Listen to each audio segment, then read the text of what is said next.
Hi guys, alright, quick update for Bitcoin for the YouTube side of things. So if you guys haven't already watched this video, please do go ahead and watch it. I mentioned it on my last 10 engagements, 10 rules of engagement video. I think it's a great video. It's once a month viewing for me without fail. I'm sure you can download a podcast version of this and just play this in your car on your way to work or something.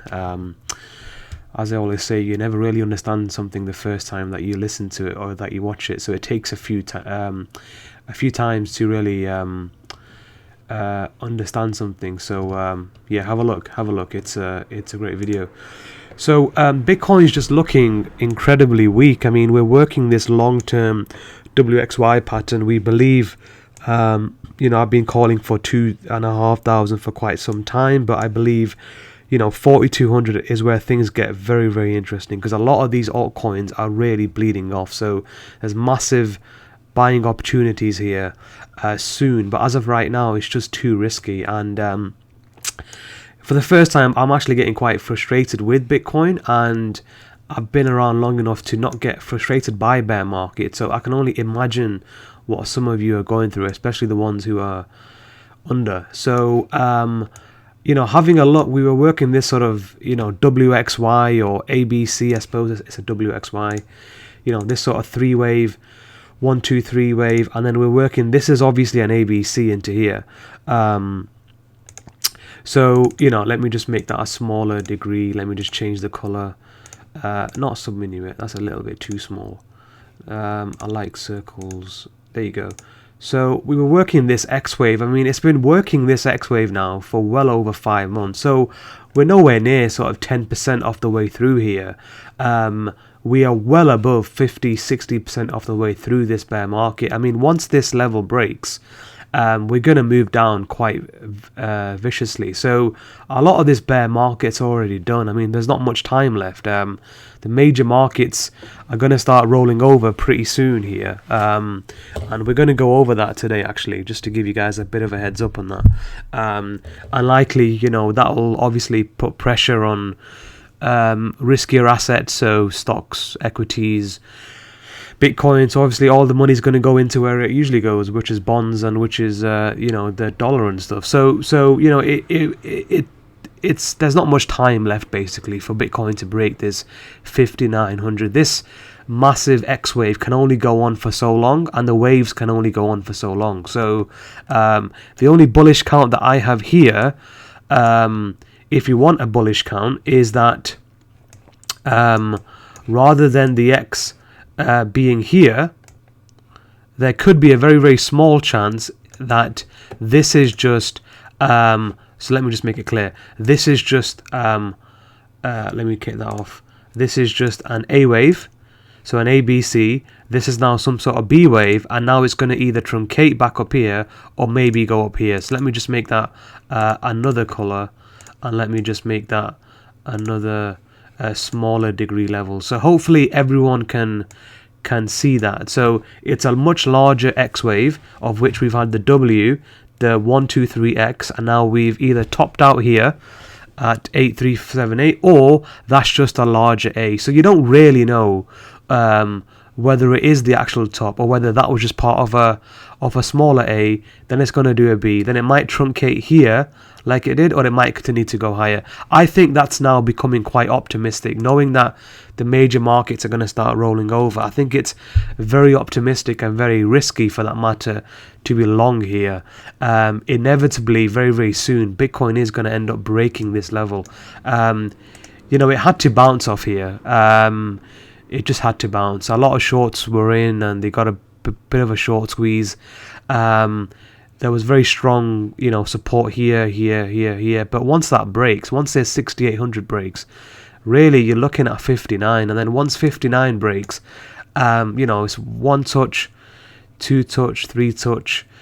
Inevitably, it's going to break. It's going to come down, retest it very quickly, probably, and then end up going straight down. And this is what we're all waiting for. So even though I think it might go lower, that's what we're all waiting for, because this big line is coming up here from the Genesis. And obviously, it's the next fib. and it's the strong VPVR level. So there's a lot of reasons why buyers are going to be all over Bitcoin at this price, and that's what I'm waiting for, really, to start to accumulate some of these alts, because I think the alts are just way too risky. I mean, why would you want to hold them as of this moment? But I think great buying opportunities are going to be here soon. So I'm not really going to break the count more than that. Bitcoin tends to do the opposite of what everyone thinks it does, because it's a very small market and they watch all of our YouTube videos and they tend to front run all of them. I'm convinced that they do that. Sounds a bit random and a bit, silly, but it's true. In a market this small, you can do that. You can't do that on gold or the bond market because they're massive markets. So yeah, that would be the only bullish case, is that's an ABC off a larger A. Then it's going to come down in a B, and now it might go higher to here. But I think it's very optimistic. I think you just got to play this each day as it comes. And right now it's just looking very, very bearish. There's just nothing else to be said. I mean, I was hoping for a 200 cross. So the 200 is the orange line. I was hoping for a bit of a trap to trap some more people in. I mean, I suppose some people did get trapped because of the ETF news. But that 200 is really pushing the price down. It's really not allowing Bitcoin even for 1 second to breathe above here. Bounced it here, and now, that's obviously going to start tracking down. The 8 EMA is very good for trending. So right now, the trend is down. I mean, after 8 red days, we were inevitably going to get a green day, but this daily hasn't closed yet. It's going to close in about 3 hours. But look at this feeble attempt. I mean, there's upper wicks here. So, even the bounce attempt is just really, really feeble. There are no new buyers here. It's just recirculated money. People who are just trapped in losing positions. And, that kind of behavior is very typical in a bear market. And so once this, breaks, it's going to go to here, and then it's going to go to here, and this is what we're all waiting for. I think it's way too risky to be getting too fancy here with the altcoins, or getting too fancy with Bitcoin. I think significantly reduced prices on the altcoins are going to be here very soon, because they are very, very sold, and everyone's waiting for that. I mean, even just looking at Ether, I mean, it's broken 400 as I speak, so we'll go into Ether as well today. So the most bullish case would be that's an ABC, that's a B, that's a C, but that's very, very optimistic. I would give that, I don't know, a 10% chance. Maybe this is not the end of this short-term bounce. Maybe we'll get a pullback up to here. We know there's no volume here, so if it does get moving, it might do that. But then inevitably, once again, this volume node is going to play a part, and this trend line is going to play a part, and that in itself might just push it down. So it's looking so weak. I just don't know what to say, really. It's just looking really, really weak. I mean, you've got some green volume coming in, but that doesn't look like a healthy candle. I mean, obviously it's not closed as of yet, so I am still open to some possible higher movement. But why would you want to get too excited here? There's no reason for the excitement.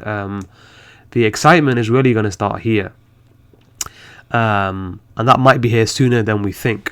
September the 22nd is the next major low, based on my fib time work. So and that's the low, by the way, which means it's obviously going to sell off, and by the time it hits September the 21st, that would be the low, and that makes sense because that's the new major contract, and we know it's the quarterly contracts which are the major ones. I mean, look at Ether. It's just really, really selling off here. I mean, it had a bit of a flag pattern.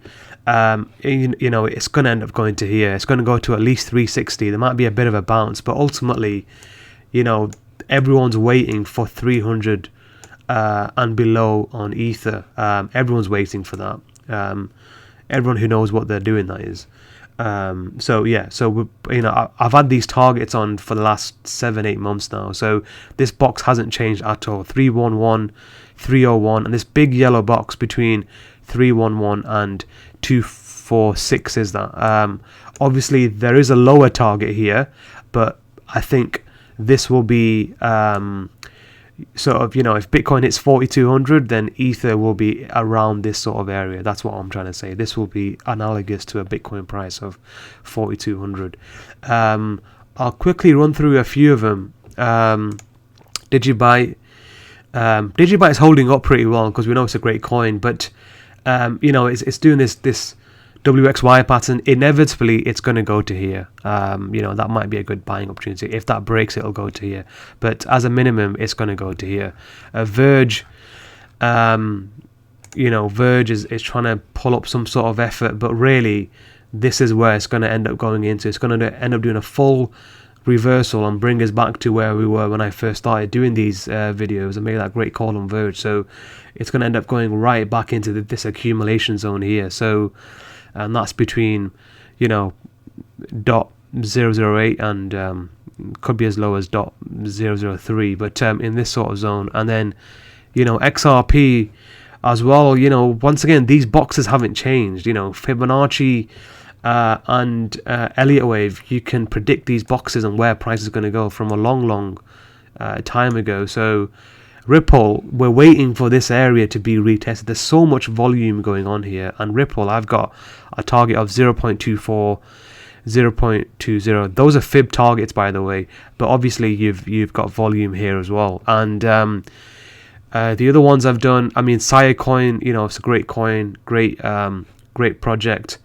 And it's going to go into here, so 0.005 and .004. So that's where the price is just going to go. There's just I can't really say much more than that.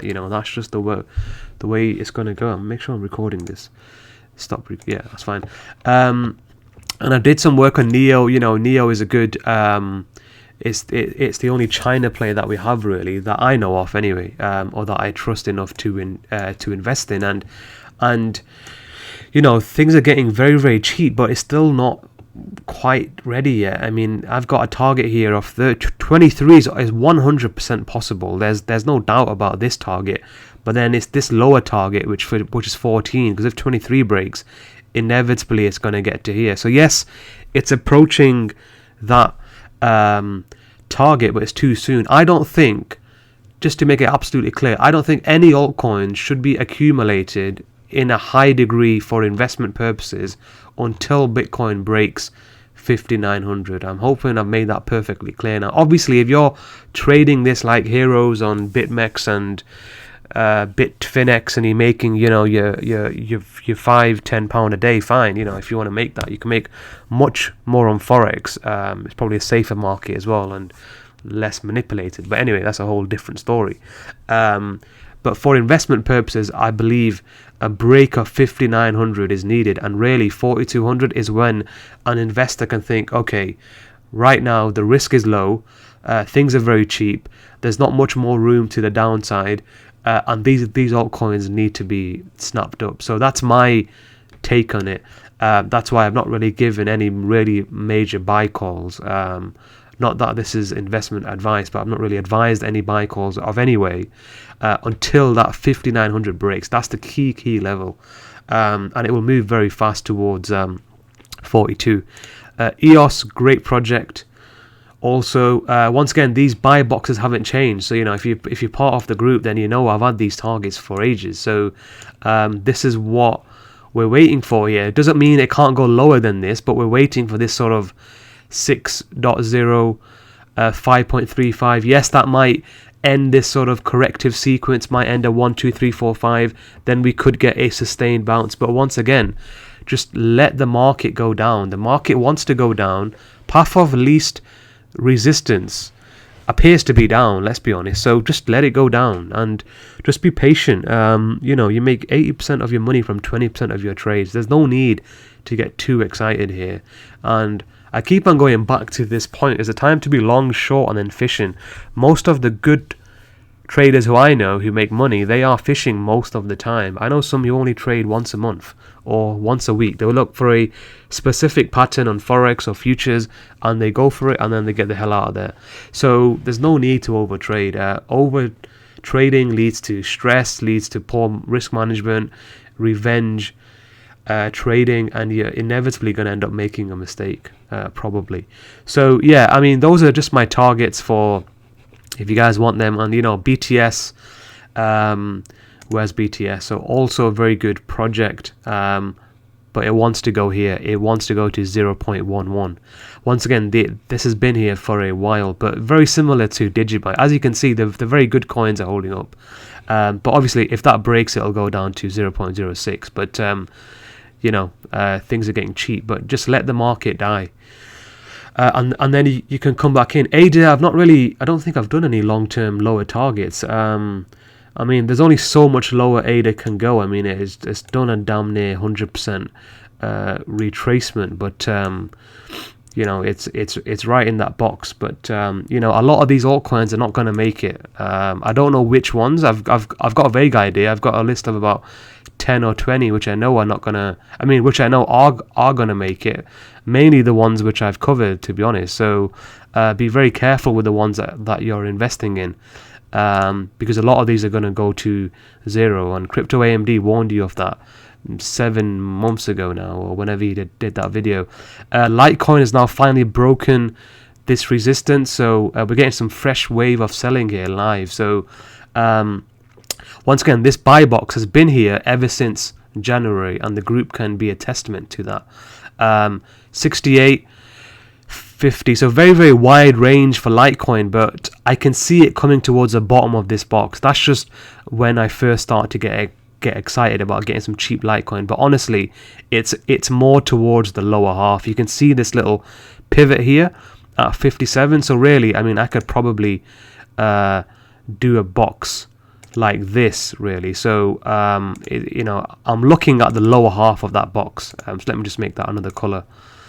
Yeah, so you know, those are my targets. The upper box is just what I've had from a while ago, but I can't see it holding up above 58. Inevitably, it's going to go below 50, probably. So somewhere between 56 and 49. And then the lower box is between 47 and 41. So significantly reduced prices here. And, you know, many of us have been warning on this for a very, very long time. So I'm not going to go into any others, but those are the ones which I'm looking at, because those are the ones which I'm going to invest in. I think that's quite a good diversified little group there. So yeah, anyway, so very quickly, I'm not going to spend too long on this. I've already done a few live streams on this. So you know, the SPX, if it loads up, it just wants to go higher, so just let it go higher. There's no need to get too excited about shorts right now. Well, in fact, that candle looks a bit dodgy actually, and it's a Tuesday. But I'm gonna have to review that candle tomorrow and look at how the weekly closes. But it's clear the market probably wants to go to new highs, so just let it go higher. VIX is still low. DJT is not confirming a downtrend. You know, it's still within this sort of wedgy ending, diagonal wedgy sort of expanded flat sort of pattern. So just let it do what it wants. Let it go higher. The minute it makes a new high, yes, that's when everyone's going to be looking for some shorts in this sort of area. So could go to 2883. I've got a target here somewhere between 2919, 2927, 2929, and a potential higher target of 2999. So 3000 could be possible. Nice round psychological number, but something in me makes me think it might not even reach that high. I think it might roll over just before then. But either way, very important pattern to monitor, and it's clear stocks are going to have a sell-off here, and everyone's waiting to make money on the short side here. So you can see this sort of larger pattern. I honestly don't know how deep this is going to go. It would make sense to me as a minimum to hit this A wave bottom at 2531, but it could go lower than that because we don't know. The C wave can be up to 1.618 off the A wave. So for right now, 2531. Once again, as a trader, you don't care how low it goes. At the end of the day, every trader is going to be looking for shorts in the next 4 weeks or so, looking to predict this top and then roll it all the way down, break this wedge, break this, and then end up rolling down, because C waves are very, very violent when they get moving. And once again, that kind of ties into Bitcoin. There's going to be a risk-off sort of mentality, and so money's going to go into safe havens like yen, gold, obviously, and silver, maybe, and bonds. So that's what everyone's waiting for. They're waiting for this stock market correction. So top to bottom, I mean, you know, I don't know, is it going to be 10%, 15%, 20%? Let's say it hits, you know, 2935, 2930 or so. To the previous high, it's only 13%. If it rolls into a bear market, that would be 20%. So that'll bring us down to, you know, here. So once again, you know, who the hell cares how low it's going to go? At the end of the day, everyone's looking for shorts. But as of time of doing this video today on the 7th of August, it's not ready for a short. So, but you've got to be looking for shorts, and so that, yeah, that's the SPX, and yeah, that's that. And then quickly on the Nasdaq. Once again, everyone's looking for shorts here. Once again, so we thought last week was the big dump, but it hit the trend line and it bounced back up. Once again, as a trader, you don't care. The Nasdaq can continue to go up and down for the next 40 years. Everyone's going to short here, cover here, short here, cover here. However, given the state of the S&P and generally Bitcoin leading the S&P, generally speaking, because it has done so ever since the 17th of December, it's leading everything. If you care to look at the charts closely enough, you can see that. I think this will be the end of the Nasdaq sort of high here. So everyone's waiting for a new high. Once again, there's no need to short into this high green volume. You can see volume is tailing off. There's a weakness of trend here. The fib time work I've done is the 14th of August.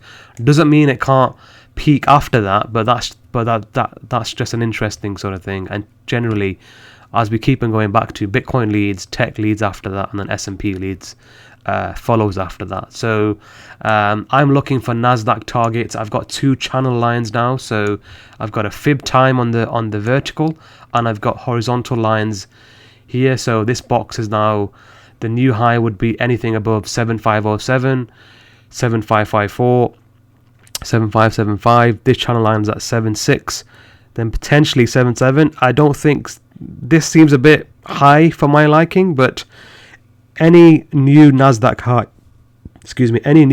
high is to be watched for a short. But it looks as though all these markets want to make new highs, so just go fishing. Just let them make new highs, and then once again, it's the same thing as it was here and here. You're looking for, you know, dodgy candles, as I've explained. You're looking for ending diagonals. You're looking for wedges. You're looking for head and shoulders, topping patterns, RSI divergence. You're looking for all of these signals so you can get in with the best entry, because it's likely that'll be the top.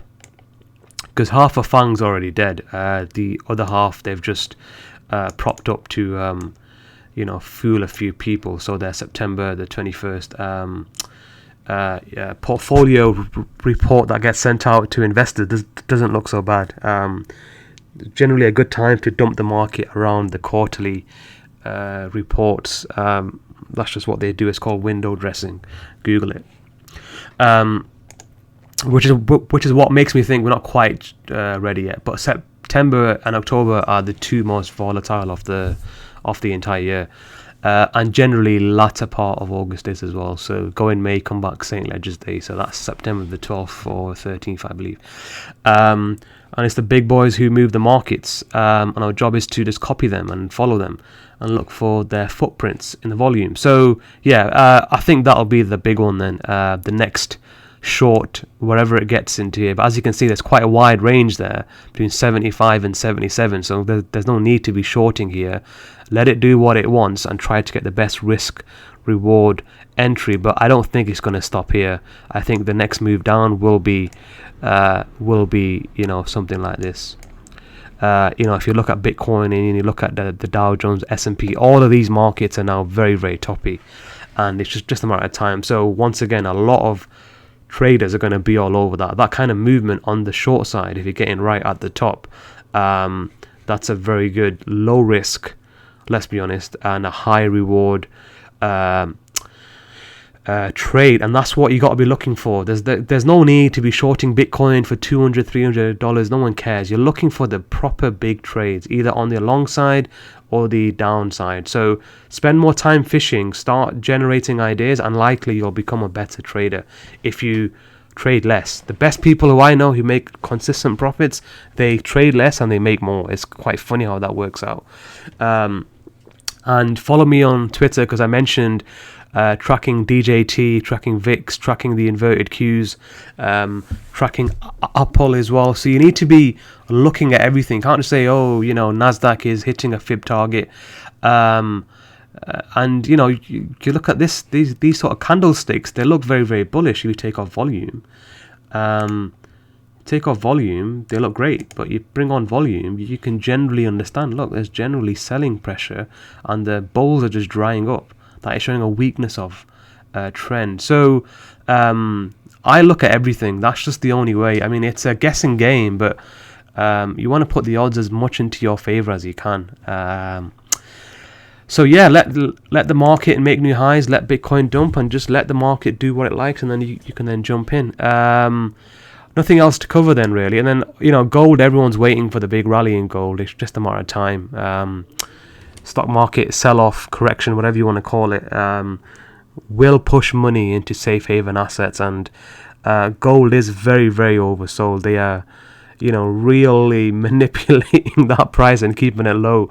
So everyone's looking at gold and everyone's looking at Nasdaq for a short. So but patience is a virtue in this game, and when you strike, you got to strike like a cobra, as the great Nas said. Anyway, I'll leave you guys to it. Good luck if you're trading Bitcoin and other stuff, and you know, have a look at my Shopify store if you guys are interested. I've got some discounts. Bitcoin New is 50% off. I've done a new video on the COT report. I get a lot of emails about that, so if you guys are interested, have a look. If that's your thing, you know, you want some information as to how the COT report works and what it means, because it can give you a lot of signals, really. I mean, it was the COT report which made me go into this, knowing that there was a 20% reduction in the commercial. So it's that kind of, you know, it's that kind of level that you need to be looking at these markets. It's no good just using Elliott wave and fibs and thinking, okay, right, that's it, done. The market's more dynamic than that, and the COT report, I think, is very, very important. So anyway, I'll wrap it up there. Good luck to you guys. Follow me on Twitter, and as I said, have a look at the Shopify and stuff. If you want to join the group, you can do that too. Have a look at their website, links in the description, and good luck with whatever you're doing. And please have a look at this Tony Robbins interview with the main man, the hero, and yeah, I'll catch you guys soon. Good luck.